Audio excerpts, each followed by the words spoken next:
the Tankathon Bowl will be in 2 weeks when the New England Patriots come down here. Yep. They have to go to the Commanders or play the Commanders this week. I'm not sure where that game is. It's there, and they're a 9.5 Yeah, point I can't underdog. even like the Giants. I don't know what I know. Watching this game yesterday was painful for everybody that is a Giant fan. It was just an absolute embarrassment. It was everything that we all thought it was going to be on Friday. To be fair, Yep.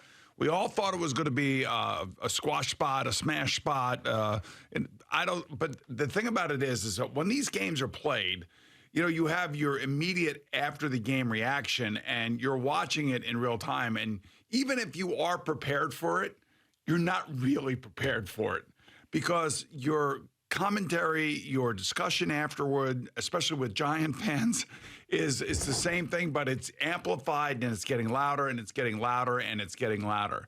People will end up losing jobs over there with the Giants. I don't know who will. Somebody will. Somebody's going to have to pay for this. There will be players that are going to be shipped out of here, other players that will be brought in. The draft is going to be an important part of moving forward. Do you trust the GM? Do you trust the coach? I mean, all of these questions are going to have to be asked and answered over the next 8 weeks of the NFL season. And this is going to be a long 2 months for the New York Giants, their fans, their front office, and their coaching staff, and their players. And the players are going to be watched closely as to who is making business decisions, who is not making tackles, who is not hustling on the field. I mean, legitimately thinking that Tommy DeVito could go in there and do anything is really an unrealistic thought. I mean, it's not even possible. And I know that there are some other players that are in his situation that are playing reasonably well, and some teams have won with that type of player like the Chicago Bears have. But it really depends on who you're playing, where you're playing them, and what that team is like when you are playing them. And the Dallas Cowboys were frothing at the mouth, knowing that this thing was going to be a gimme. And to give up over 640 yards in an NFL football game is about as embarrassing as it gets. So think about the Giants now. They have lost to the Jets in front of their home fans in an inexplicable way. They have lost to a rookie head coach and a rookie quarterback in their first game together as a pair. They have lost now to the Dallas Cowboys twice this year in embarrassing fashion. I would just say the last 3 weeks are enough for people to lose jobs. Yeah, 89-17, the combined score with the Cowboys this year. And I know that John Mara doesn't want to do what he did with Ben McAdoo and Joe Judge, and I don't think he will with Joe Shane and Brian Daboll. I just think that this team and what they are is done. You're not going to see these guys anymore. I don't think Saquon's going to be here. I don't think Daniel Jones is going to be here. There's going to be a couple of guys. The guys that Joe Shane has drafted, Dexter Lawrence, obviously, Andrew Thomas, who unfortunately goes down with another injury. There's going to be a couple core pieces.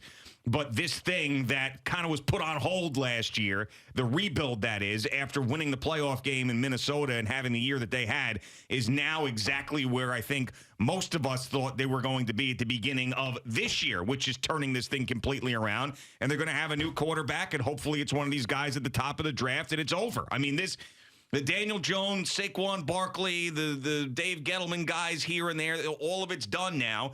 And it's just a matter of will Brian Daboll and Joe Shane get their opportunity after this disaster of a year to be able to rebuild from the ground up the way that they wanted to prior to last year? Or is John Mara going to get so upset with how bad this gets that he does the same thing again after 2 years? Does he have the heart for this? Because he's going to be here.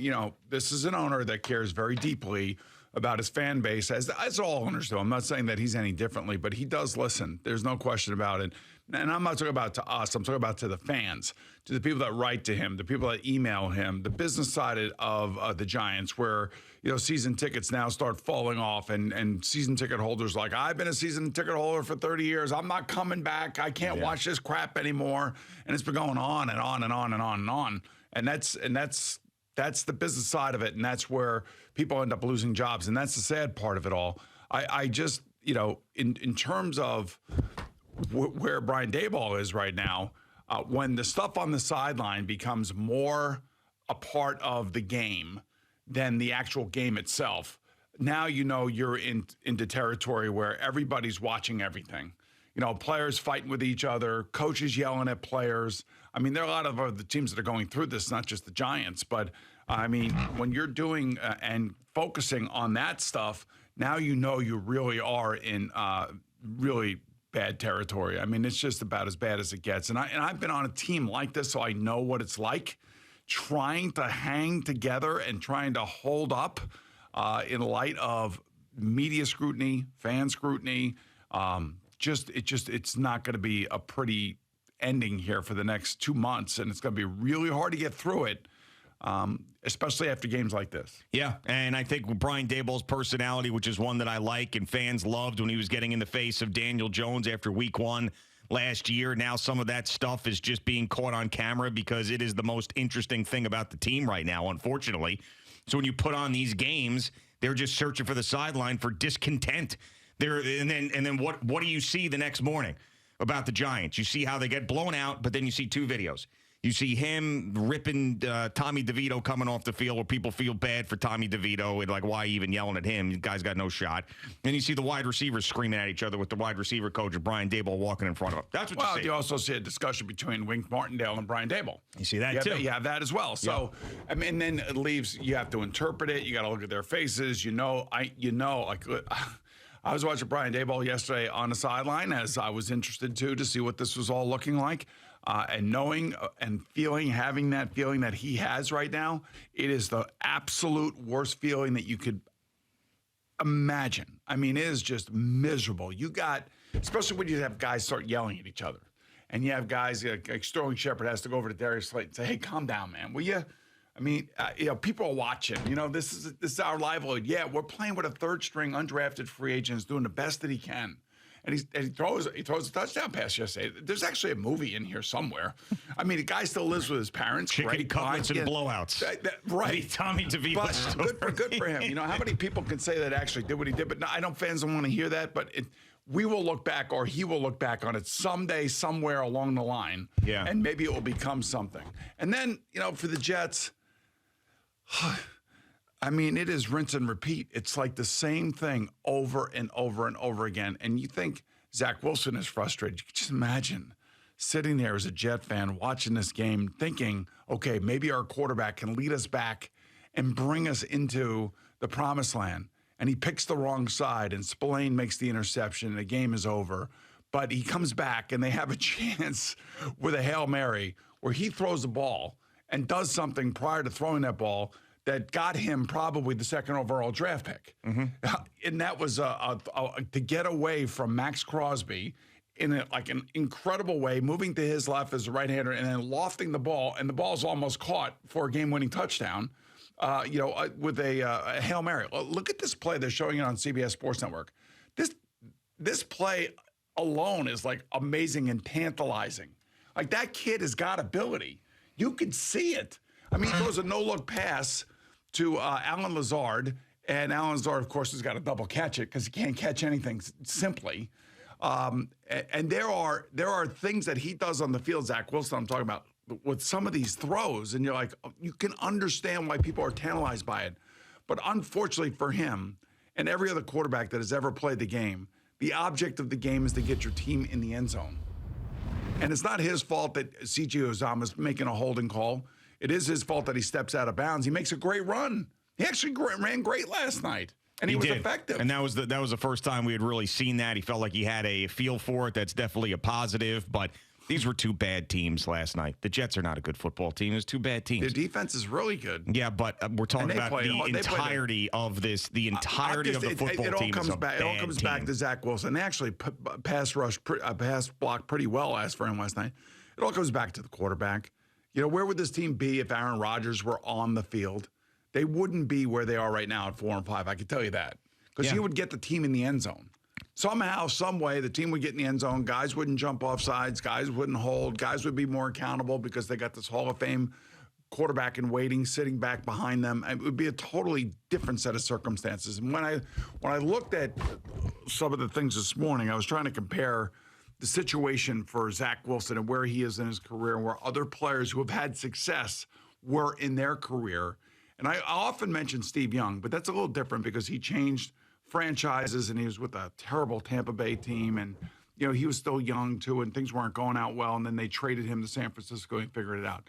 The closest guy that I can find to Zach Wilson, when you look at his beginning part of his career and where he was drafted by the team he was drafted by, and then went on to have success at other places, was Alex Smith. Yeah, no, we've actually had that conversation. I brought up that exact name, and it was when Jim Harbaugh got there that things changed, and then he went from Jim Harbaugh to Andy Reid after he lost his job to Colin Kaepernick. So they were great coaches that really pulled him out of that as well, and great offensive coaches, which Zach Wilson has not really had that opportunity to work with. Well, I know, but Jim Harbaugh actually benched Alex Smith. Yeah, but he went to a championship game with him prior to that, and Alex Smith was a total bust of a player up until Jim Harbaugh getting there.